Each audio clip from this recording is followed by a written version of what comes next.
Macam tu yang mula dia ketuk tu. Selepas 10 hari gangguan ketukan misteri di kampung Kepis, Kuala Pilah, beberapa penduduk mendakwa ternampak makhluk hitam menyerupai manusia malam Rabu. Haslinda Hasim, 54 tahun berkata, dia ternampak makhluk berkenaan ketika berada di luar bahagian dapur pada 9.40 malam sebelum lembaga hitam itu menghilangkan diri dalam gelap.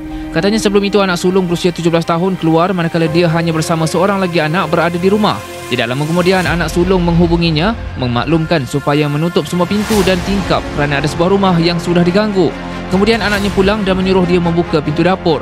Tiba-tiba mereka terdengar bunyi seperti objek jatuh di bahagian hadapan rumah. Tambahnya disebabkan rumahnya tinggi, dia melihat dengan jelas ke arah objek jatuh kenaan dan ternampak lembaga dalam posisi seperti merangkak. Pada mulanya dia menyangka ia hanya ilusi atau trauma yang dialaminya sebelum menoleh sekali lagi. Namun kali kedua melihatnya, lembaga itu juga menoleh ke arahnya sebelum bangun dan lari ke arah jalan besar serta hilang dalam kegelapan.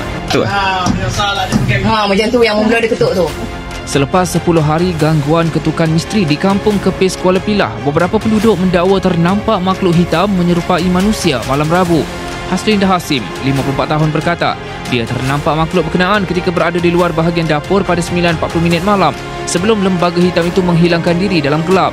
Katanya sebelum itu anak sulung berusia 17 tahun keluar manakala dia hanya bersama seorang lagi anak berada di rumah. Tidak lama kemudian anak sulung menghubunginya memaklumkan supaya menutup semua pintu dan tingkap kerana ada sebuah rumah yang sudah diganggu. Kemudian anaknya pulang dan menyuruh dia membuka pintu dapur. Tiba-tiba mereka terdengar bunyi seperti objek jatuh di bahagian hadapan rumah. Tambahnya disebabkan rumahnya tinggi, dia melihat dengan jelas ke arah objek jatuh kenaan dan ternampak lembaga dalam posisi seperti merangkak. Pada mulanya dia menyangka ia hanya ilusi atau trauma yang dialaminya sebelum menoleh sekali lagi. Namun kali kedua melihatnya, lembaga itu juga menoleh ke arahnya sebelum bangun dan lari ke arah jalan besar serta hilang dalam kegelapan.